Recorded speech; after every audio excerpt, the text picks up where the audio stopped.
So I was walking down the street and I saw this girl. She was crying. And so I went up to her and I was like, "What you crying about?" And she was like, "It's all gone." And I was like, "What?"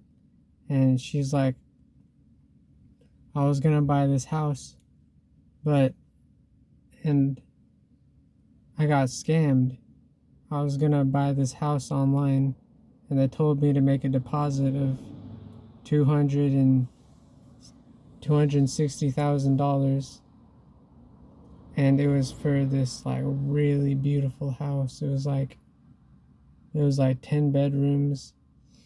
And it had a massive pool, and it was so awesome, and I knew it was too good to be true, and I still did it. And there was no house at all. It was a scam.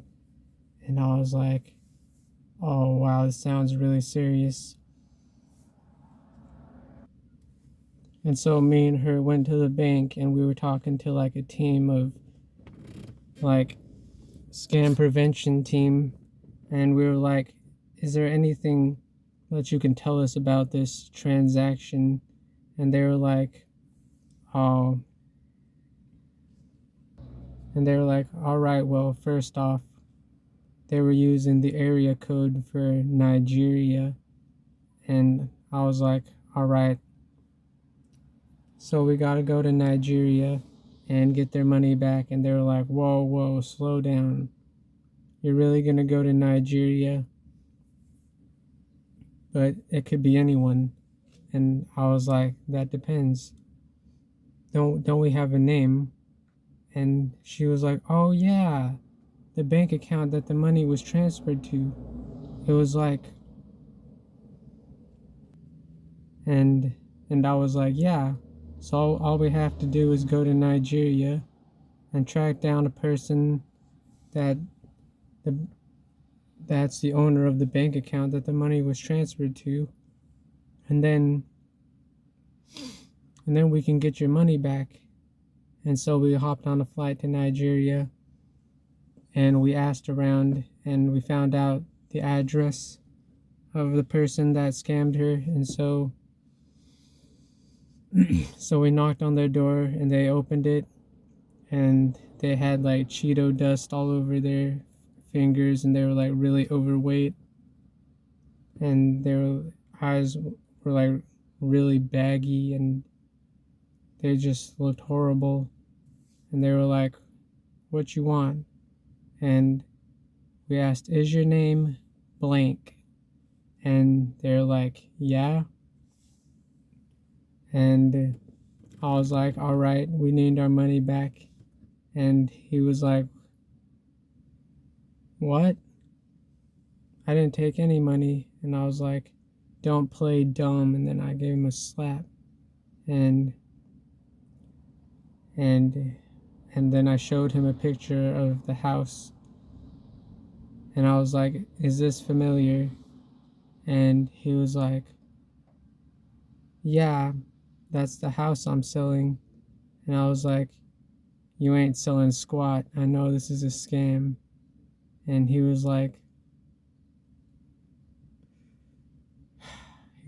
"Oh yeah, you're on to me." And so I got the money back. And bro, that girl was like so grateful, bro. And she offered me half the money, and I was like, "Oh no, I can't do that." And she was like, "All right, if there's anything I can do for you, then just say it." And I was like, "Oh, how about I could take you out to dinner?"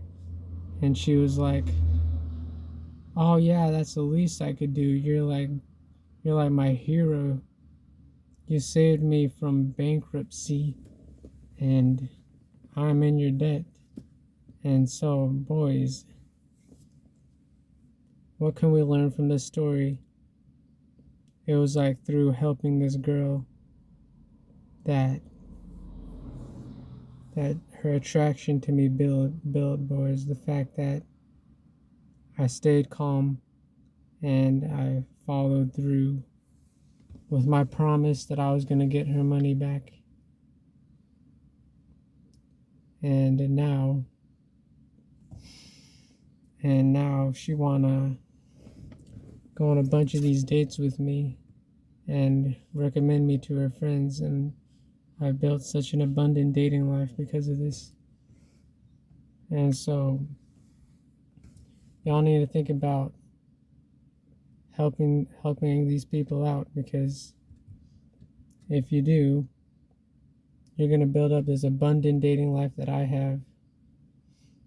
I got all these women want to go on dates with me, and this never would have been possible if I had decided that I wasn't going to help this girl out. And so that's all I got for this video. Goodbye.